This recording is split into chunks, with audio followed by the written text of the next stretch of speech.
So, in our next panel, we have these dynamic leaders from Syngenta, from Jazz, from S&P Global, and Nestle in a panel discussion that is headed by Zainab Khan from SEDO HR, and the panel discussion is called Better Together, Leadership's Role in Igniting Inclusivity.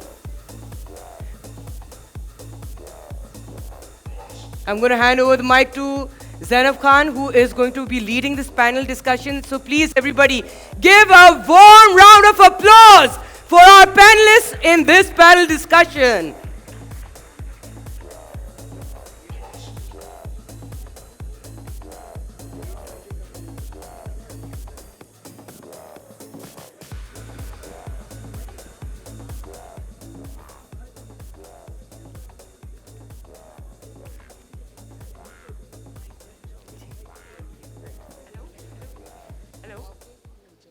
Can you hear me? This is a sound check.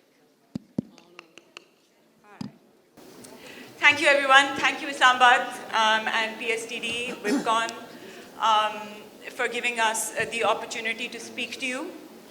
I don't want to take up too much time, so I'll just say I'm Zainab, and I'm going to be hosting this completely self-moderated panel.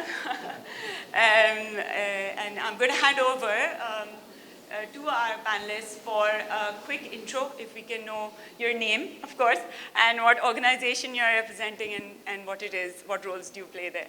Mujib Zahoor, I'm Managing Director at S&P Global. I look after our operations for Pakistan, Philippines, and Argentina. Pleasure to be here. Thank you.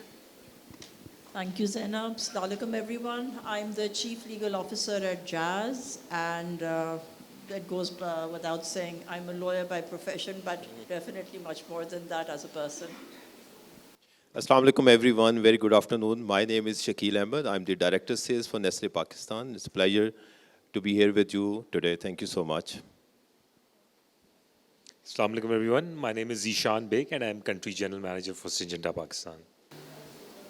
Thank you, panelists. Big round of applause, and thank you so much, panelists, for taking out the time and speaking to us today on this very important topic, especially at the Wibcon in Islamabad. I'm going to start by requesting Kamila Khan to introduce our topic for inclusivity today, leadership's role in inclusivity. And as you do that, I also want you to speak to being the only woman on a senior management panel and how that speaks to inclusivity as well in your experiences. So interestingly, this is nothing new to me, being the only female panelist on a panel which is predominantly male. And I'll tell you a story behind this one. When the topic came in, I said, why don't you put me inside a male panel so I can give a female's perspective as to what it feels like to be a woman and how important it is for a woman to have male champions around her. And that is something that even as an organization, I've reached a point in my career where I feel purpose is very important. And purpose भी आप जब समझते हो with the passage of time, आप अपने आप से पूछ लो मेरी ज़िंदगी का मकसद क्या और मैं क्या कर रही हूँ. And when I look at that, for me, Jazz, being the largest digital operator in the country, has a firm belief that technology is an equalizer. And now when I work there, I feel like, okay, it is an organization which is not just empowering women within, but also outside. And that is something that's very important for our country because half the population is a female population. And we can never thrive as a nation unless we actually have the entire population engaged. Thank you. Thank you for that.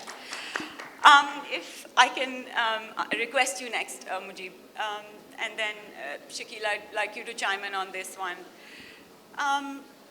Since our topic is the role of leadership in creating an inclusive culture, what are some of the things that you do as an individual in a leadership role, but also as an organization, perhaps? So first yourself, and then Shakeel, if we can come to you. Thank you, Zainab.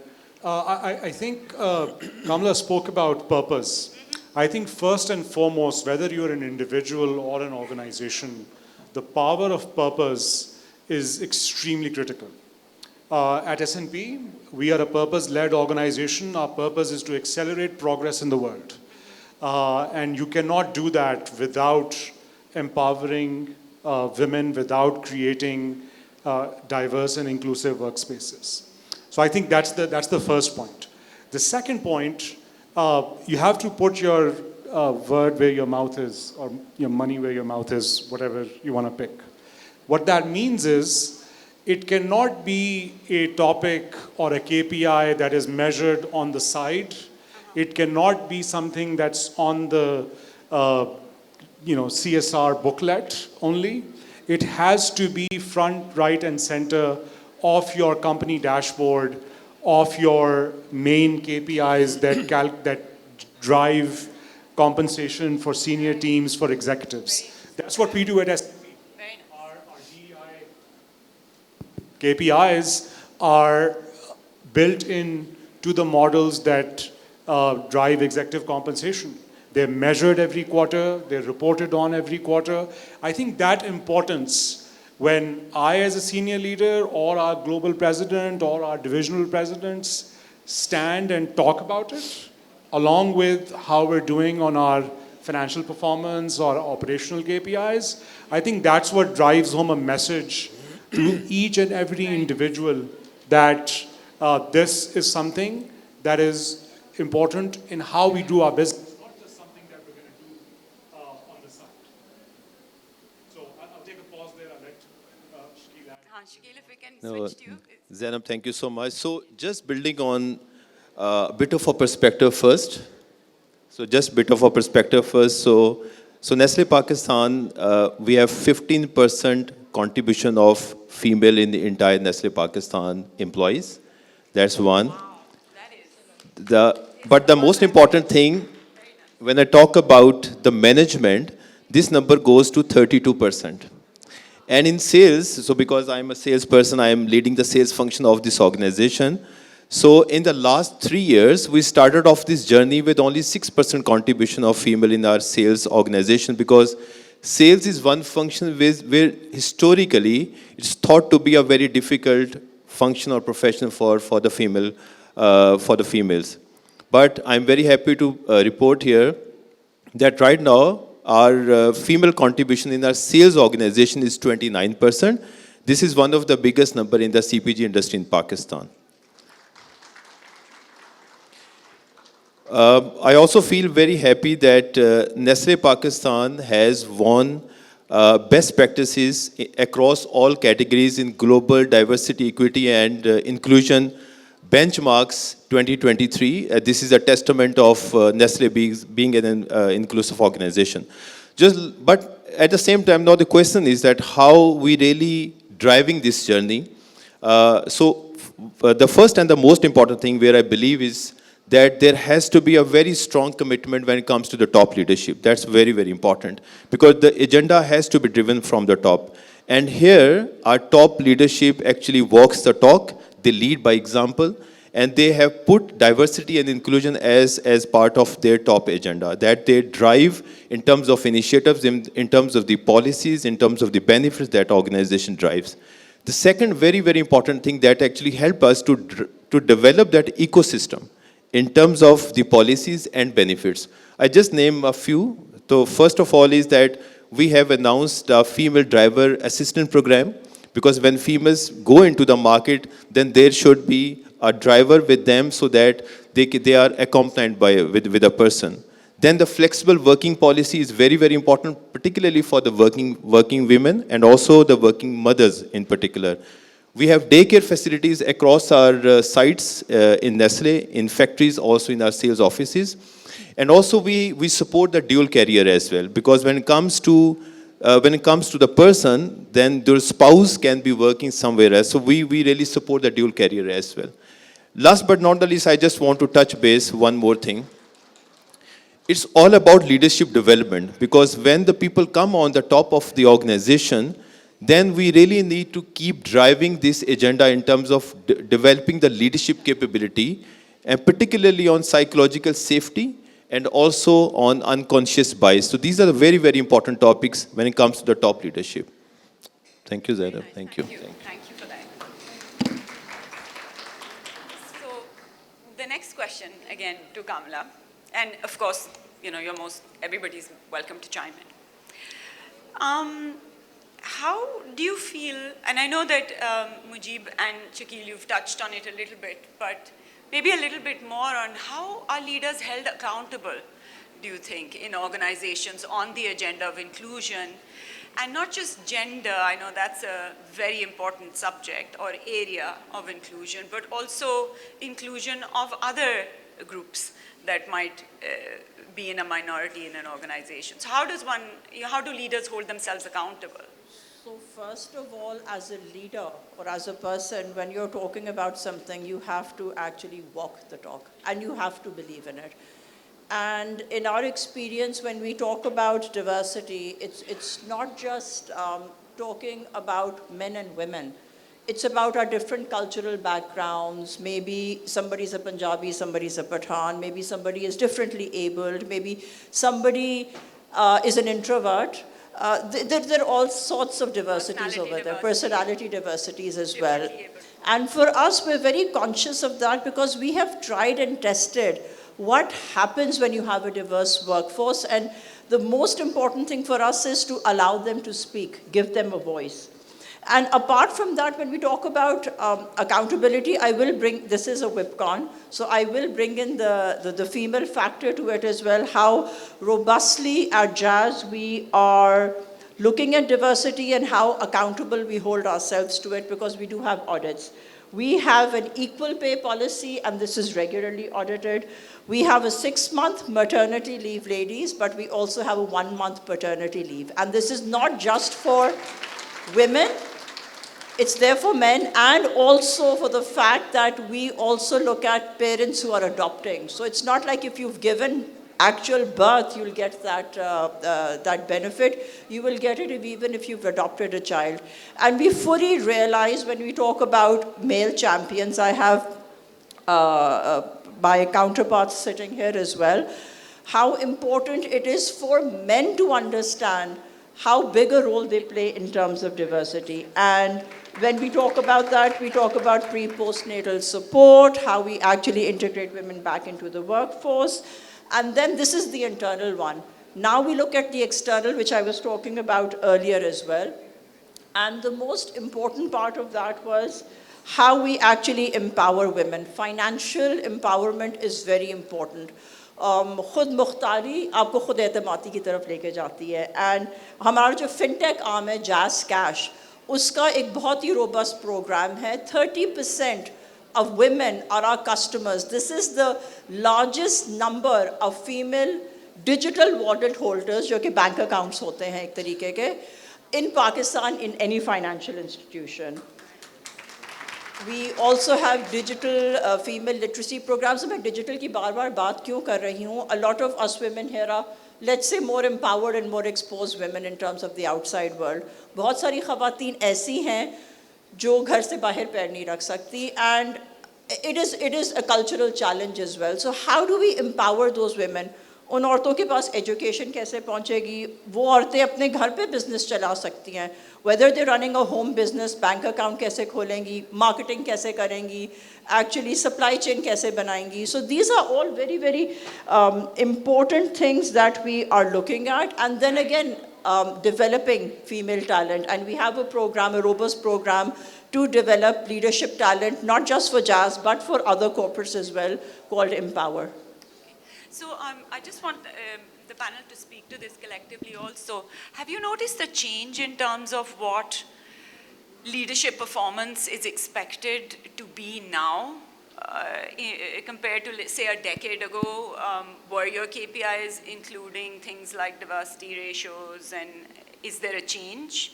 Would we say it's a positive change in terms of now at least, measuring very strongly? Because that's the theme I'm hearing. Cool. So thank you very much, Zainab, and I think I'll touch upon your question as well. But I think this topic, diversity and inclusion, is a topic which is very close to my heart. So I wanted to give some context on why I personally believe in this topic as well.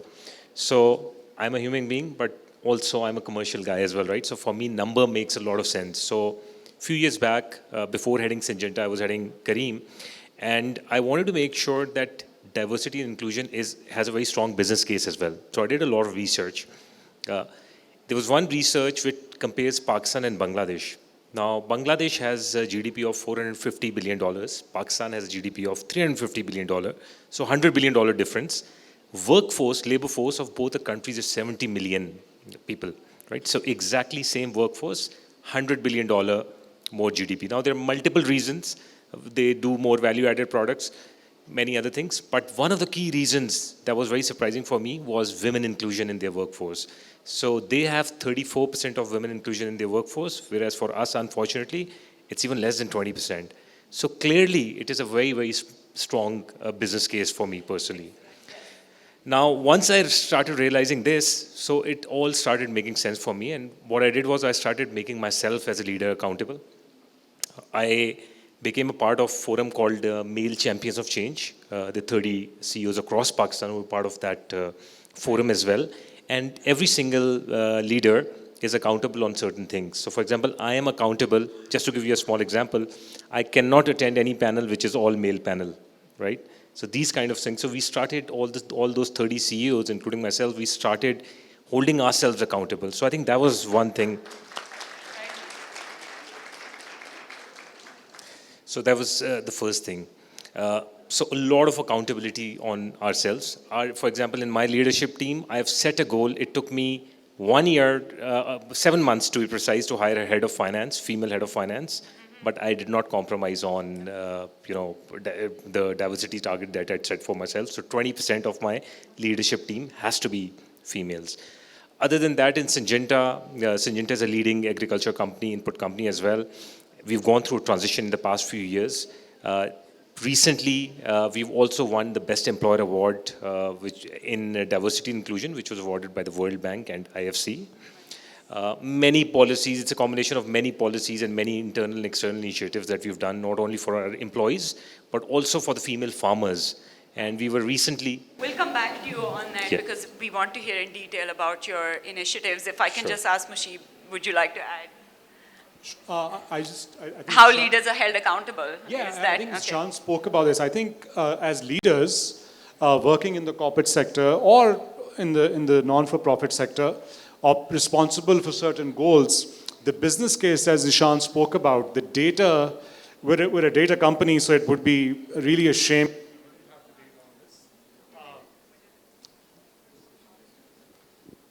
Thank you. I think if I invite everyone to check out Change Pays. It's a program or a research that we've done. Change Pays. So it's a collection of research. You can just search it up on Google. It'll take you to our page. It's a research by S&P Global that basically documents what Zeeshan and Kamila were speaking about earlier. The impact that the world economy and economies of various countries can have if we are able to increase participation of women in those economies. It is empirical proof. About 15 company results are higher by about 15% if the company is more gender balanced.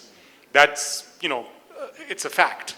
So the business case for having a more diverse, equitable and inclusive workspace could not have been stronger, and that is what drives different leadership behaviors. I know we're going to speak about empathy later, but I think that's one of the key differences. We did this program, we had pledged 3 years ago, unfortunately, right before COVID, that we will mentor 20,000 girls and women in STEM skills in Pakistan. We just completed that pledge last year. It was a fascinating experience because I think it's the person, or the seat that turns the mic off. We were able to do it across the length and breadth of Pakistan. And I just wanted to second what Kamila mentioned.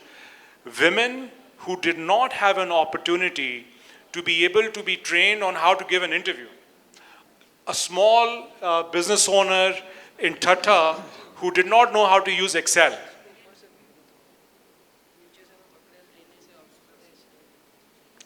I've been given a lesson on how to hold the mic appropriately. Live. Thank you so much, buddy.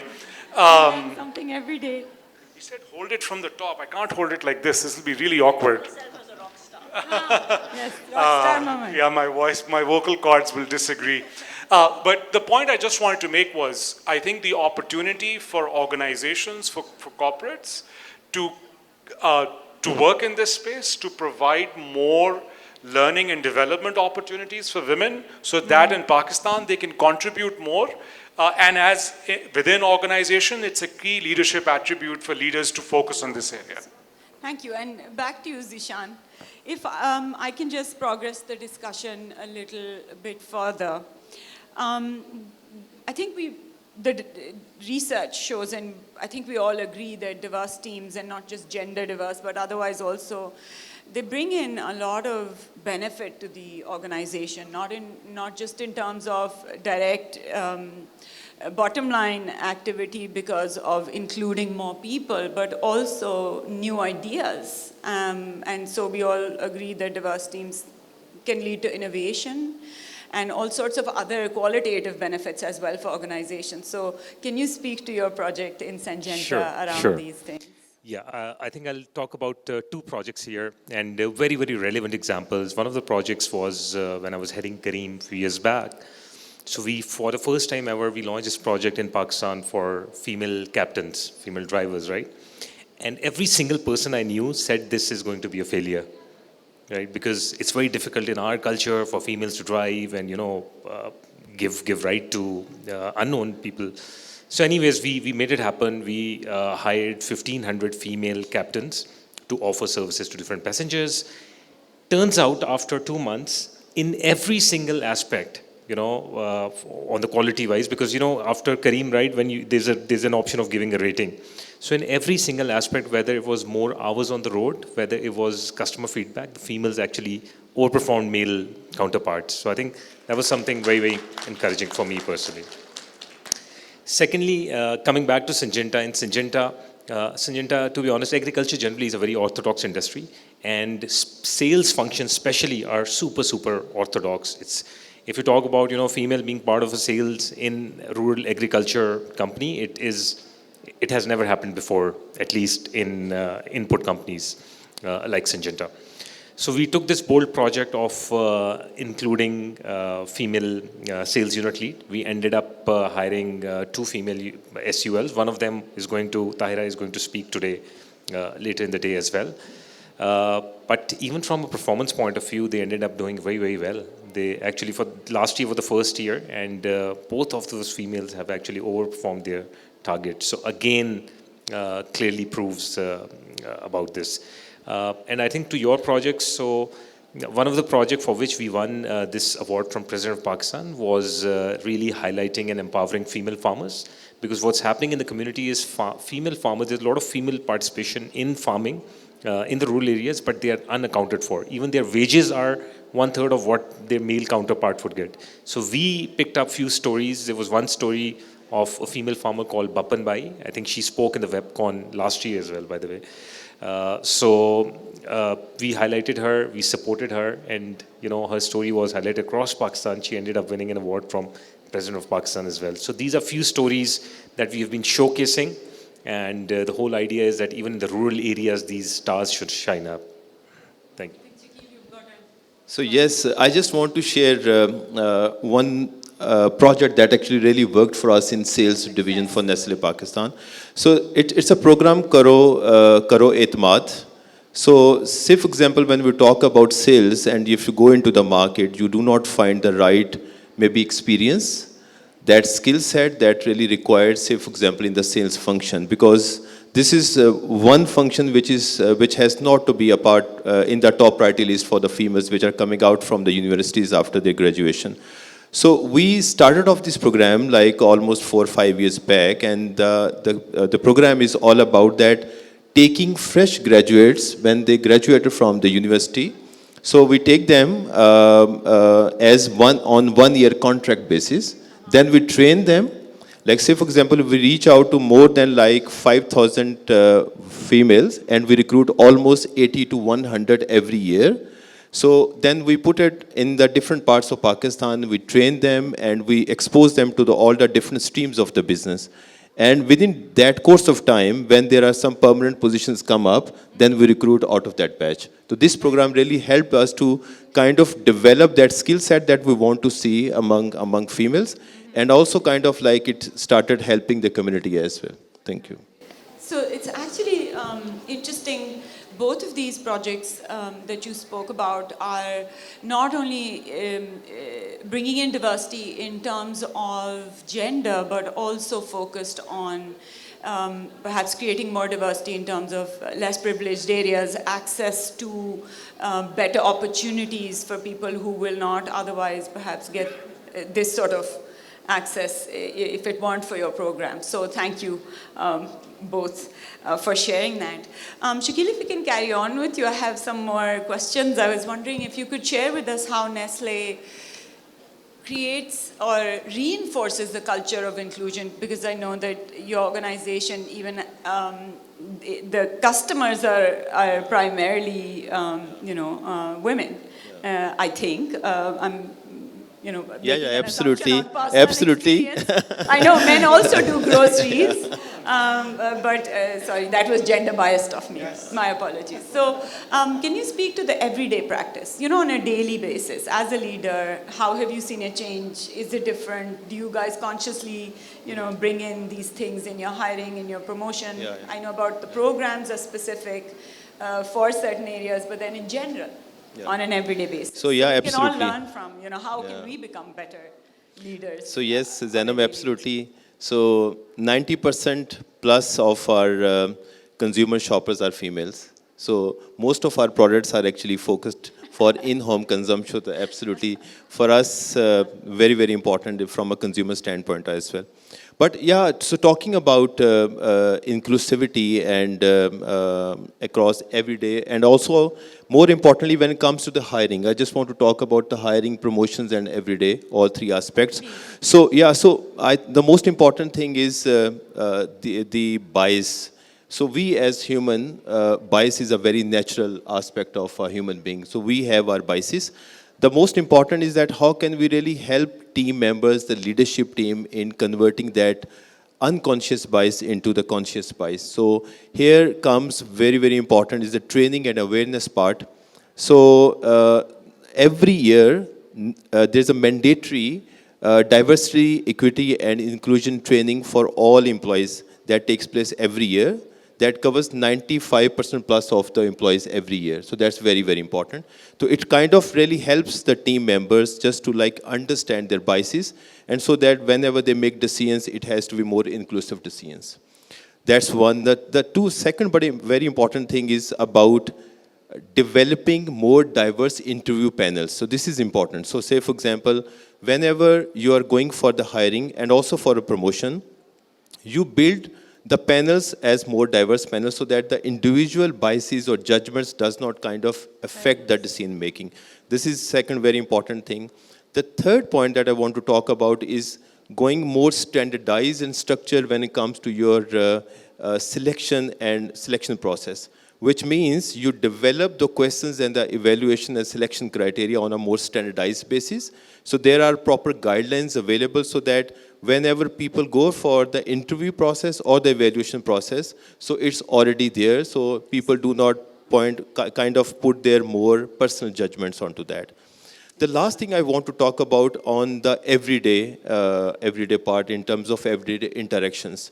So here, because of these engagement, the employee engagements and the leadership development, so there are a lot of efforts that are actually being taken place to like kind of mitigate and avoid these biases. But still, if there is some such concerns of any employee, there are communication platforms which are available. So one is, we call it Speak Up, which means if anyone observe or experience any bias or anything, they can really put it up over there. And this is an anonymous. This is an anonymous and every communication system where you communication can put up system. your, Yeah.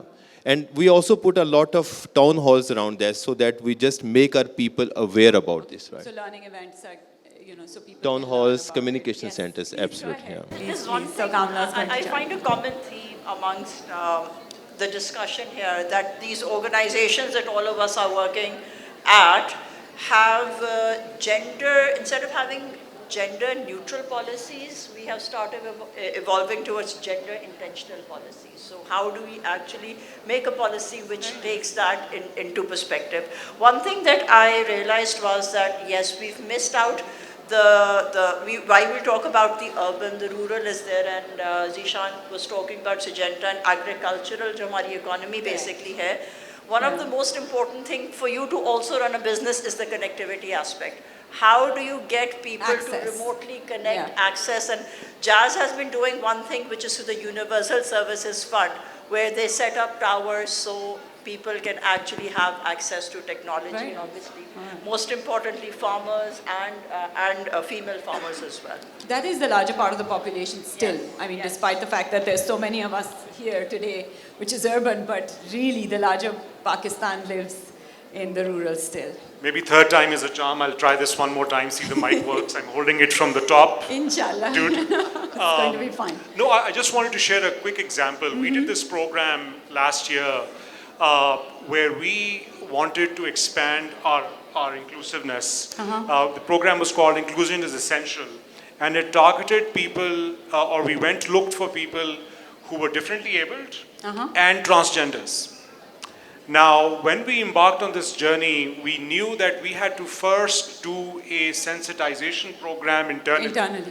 Because we could come up with a kick-ass program for 6 months, pay them well, but only one, comment or bad experience from our fully abled people could sort of throw off the entire program. So we spent about 6 months sensitizing program, just furthering what both Zeeshan and what everybody has been saying on the importance of building this in the organization. It's not going to happen on its own. It's not going to happen if you just spend, you dedicate the month of December on diversity month. So it's not going to be an initiative. It needs to be a continuous It program. has to be built into the DNA of the organization. It has to be built into, and that program was super successful. We had 20 people that were differently abled and transgenders. We were able to convert all of them into FTEs. Excellent. Most of them Very technology, some in other areas. Absolutely brilliant. We're going to repeat this program this year as well. Thank you. So Zainab, just one thing, I think all of these initiatives are very, very amazing. By the way, there's a survey which says that if our female and male workforce is equal by 2028, our GDP can improve by 60%. Right? It's a big number, 60%. Now, what's happening is, so clearly we all... Forward to that 60%. Yes. So clearly we all have a lot of responsibility. We're all leaders and we are probably 1% of Pakistan, right? So we have a huge responsibility on all of us. Now, what happens is a lot of companies are doing amazing work. I can talk about many things that we are doing at Syngenta as well. Amazing work done by Jazz and many other companies as well. But I think now the responsibility is so big that we need to increase our influence. So for example, look at textile sector. What happened in the textile sectors was that international suppliers or buyers had actually set certain KPIs of having female inclusion. Yes. Why not we do the same things for our customers or even our suppliers? So for example, if Syngenta works with a supplier, why not set a criteria that we'll only buy from you if you have certain percentage? Programs can be extended to Absolutely. include. Guys, So what do you think? Should we include diversity KPIs in responsible vendor programs? Like we do quality and safety and labor requirements. Can we include DNI? Is that the sort of thing? Very nice. Very nice. Very, very, very good idea. And it seems the audience is interested in doing that. So I'm assuming you're going to go back and talk to your management about including these KPIs. So last question for the panel, and then we'll open for Q&A. What is the role of empathy, do you feel, in creating an inclusive culture? It's a new word for me. When I was in the early years of my career, we didn't really hear this word in context of corporate cultures. Vulnerability, both accepting vulnerability and showing vulnerability as part of empathy. And I wanted to start with one of our male senior executives, and then we sort of go down the line from there. What is your view of leadership's role in creating a culture that is open to empathy so that people can then feel included? I think when we talk about the modern workforce and we talk about post-pandemic, global economies, these new roles, artificial intelligence, technology, changing the way we work, et cetera, et cetera. I think that is where emotional intelligence and empathy come in as essential leadership skills, not just so that you can create a diverse and inclusive workforce, but just as an effective leader. I think, conventionally, maybe in the 10 years ago or 8 years ago, there were these leadership traits. I don't want to go through them. Everybody's attended dozens of programs that teach them and certify people and all of that. I think a lot of that is now changing or has changed. Empathy, the ability of a leader to be able to relate, put yourself in your people's shoes, your team members' shoes, to be able to relate to what they're going through, to be able to understand the need for physical, mental wellness of your team members. आज से 5 साल पहले आप physical, mental wellness की बात करेंगे किसी बंदे से तो वो कहेगा भाई. It was unusual, very unusual. What are you talking about? COVID's also helped us quite a bit in. So I think it has, COVID actually, or the pandemic actually supercharged the evolution only. It was already happening.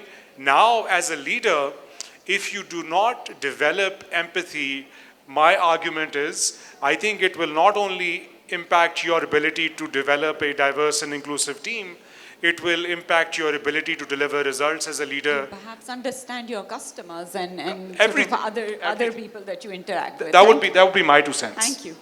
Kamila, can you? So most of us sitting here are women, and we as women have a tendency to be emotional. Raise hands if you think that is the case, that women have a tendency to be more emotional. And when we talk about empathy, मेरे लिए एक challenge रहा है. I am a very emotional person. अगर मैं किसी को रोता हुआ देखूं तो मेरे भी आंखों में आंसू आ जाते हैं. So for me, I've had to navigate through how to manage my empathy. Okay. Very interesting. So as a woman, your challenge has not to be, it has not been to show empathy, but rather to curtail the showing of it. Is that Yes. a challenge that women are, expected to somehow behave less visibly emotionally? You can be emotional, but just, don't show it that much, maybe. Right. Yes. Okay. I Very am interesting. very bravely saying yes, and I've realized the best way to create that awareness is by speaking about it. Speaking about it in your organization, at the leadership level, sharing how you feel when something is said or done to you or to somebody else. And when you respond by understanding a person's need, आप एक रिश्ते को बेहतर करते हैं. You actually enhance your relationship. और जब आप एक रिश्ता बेहतर करते हैं, obviously I'm talking not just from a personal perspective, but from a professional perspective as well. Work relationships, आप अपनी कंपनी की परफॉर्मेंस भी enhance करते हैं. Because अगर आपके पास वो emotional stability है and you feel like going to work every day and you know that you've created a safe space कि मैं आज ऑफिस जाऊंगी या आज नहीं जा सकती because of a certain XYZ reason, my boss, my colleague, my teammates are actually going to empathize and understand. Right. Thank you. Nice. So I think the case of empathy is already sold, because when the groups are working, so most of the groups has put empathy as part. excellent. Yeah. So I think this is something.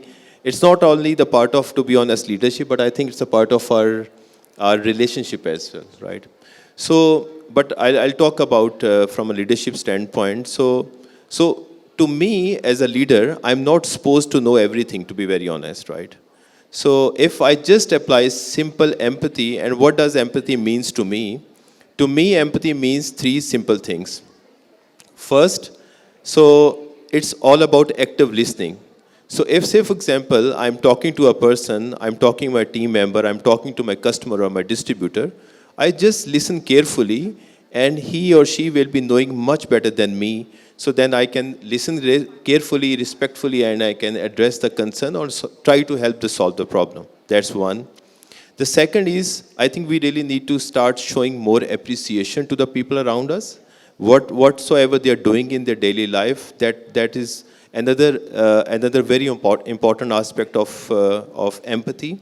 And last but not the least, I think it's about seeking feedback. So seeking feedback works in our professional life, also works in our personal life.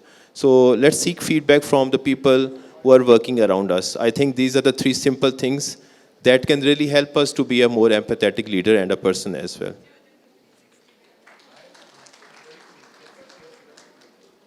So for me, clearly, in any leader, one of the biggest differentiator is empathy. Now, I have two data points to talk about this a bit more. There's a book by Dan Carnegie called "How to Influence Friends and Influence People and Make Friends." It talks about the biggest desire for human being, which is feeling of being important, feeling important, right? And that is exactly empathy. Secondly, there was a research done on top performing leaders globally in Fortune 500 companies, and there were two things that were common across all the successful leaders. One was the purpose. They were all driven very strongly for the purpose. I think you talked about that as well. And second was empathy. Right. So clearly for every single leader, it is a differentiator. So very, very important. I'm glad that that has been included in the conversation about leadership and what it means to be a leader of teams where there are other human beings, whether it's internal or external. All right, thank you very much, panel, for answering the questions that I had. I'm going to request the audience to send us questions. Please, Fawzia, go ahead.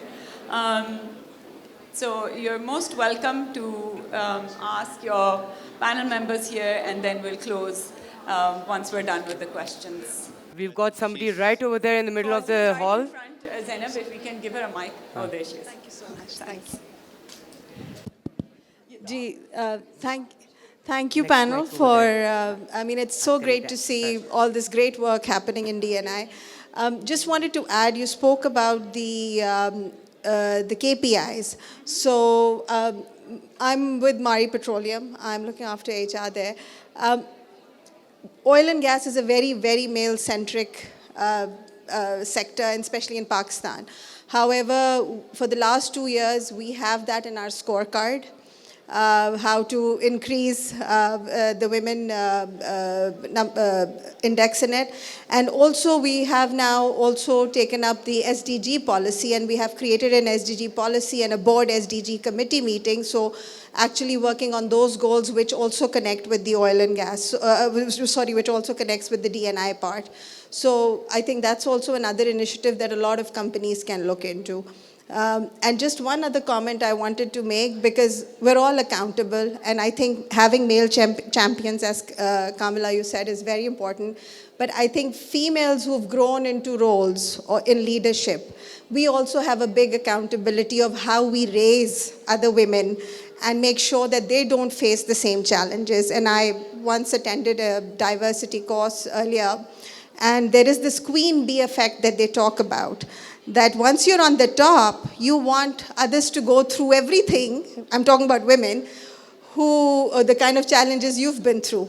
So I think we also have to hold their hands and kind of like, help them get there. So that's something for all the women who are in leadership to work towards as well. Thank you. Thank you.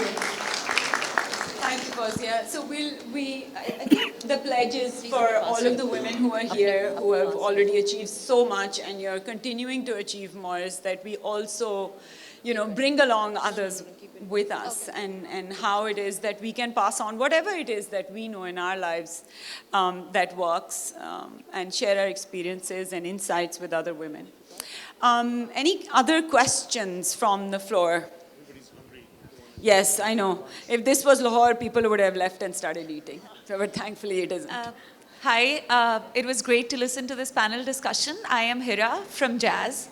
I just want to understand your thoughts on, so we do have women in roles up till managerial levels, but if we look at the data, we don't see a lot of women on leadership roles.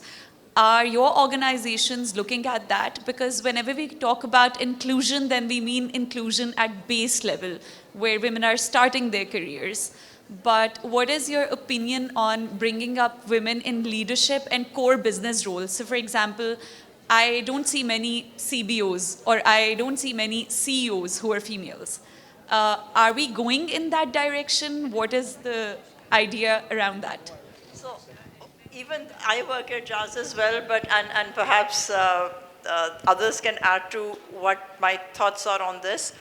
We have to realize that inclusivity is a relatively new phenomena.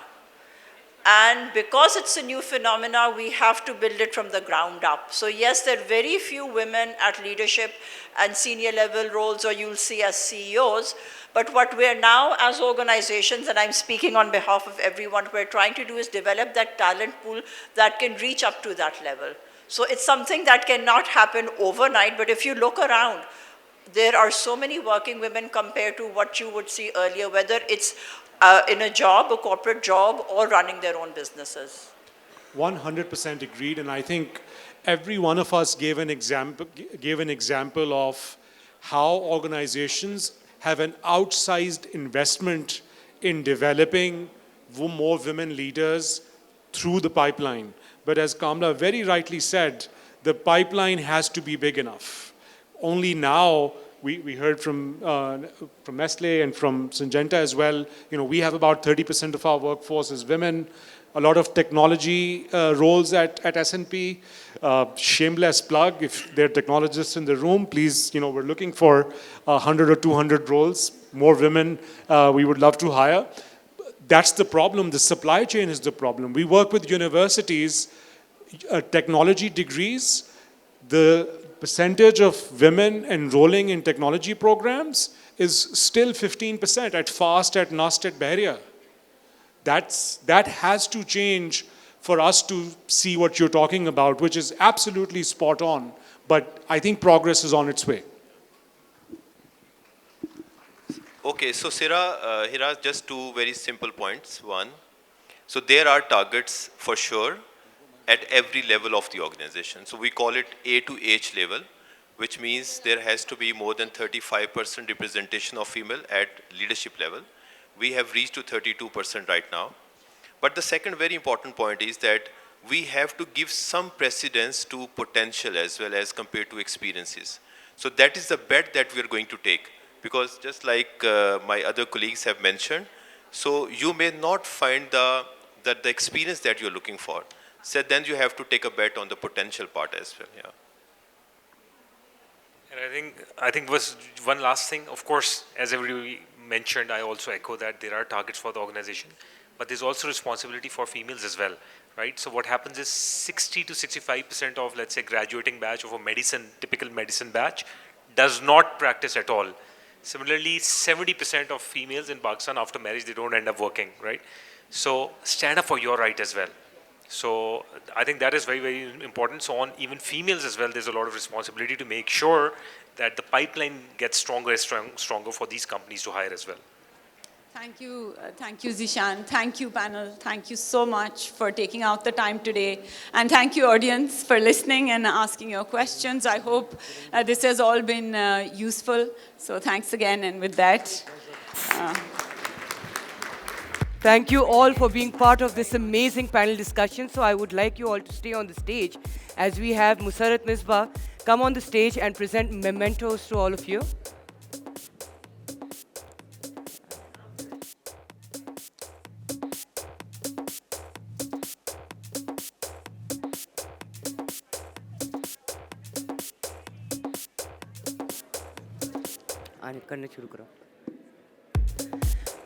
One of the most amazing things that's happened very recently is that एक IPO summit हुआ था recently, Pakistan Stock Exchange का, और पाकिस्तान के सबसे बड़े जो companies हैं ना, Interloop के नाम से, उसका उन्होंने आके एक session करवाया था इसी चीज़ पे, कि how do you build a successful and lasting business? और उसने 1 घंटे का lecture capital market के industry leaders के सामने दिया था कि DEI makes good business sense. And this panel discussion over here today actually solidified all of that. When your leaders are telling you to go in a direction, there's no reason to move in any other direction. So thank you very much for this. Yes.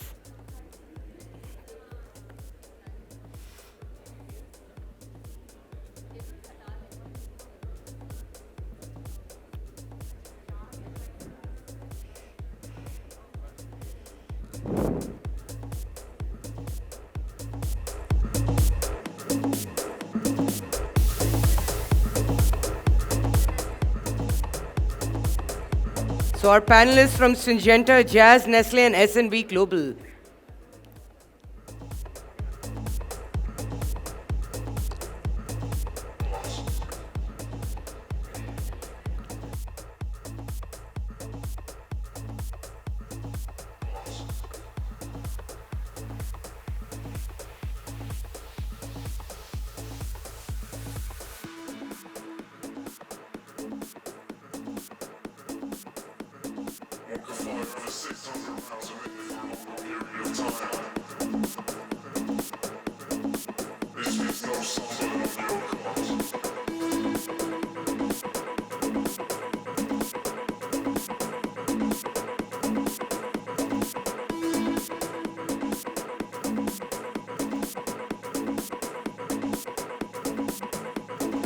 Zainab Khan.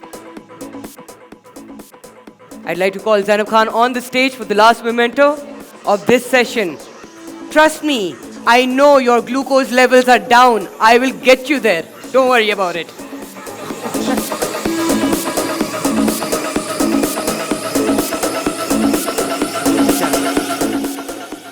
All right, so PSTD does various focus groups throughout the year, and one of the interesting insights that popped up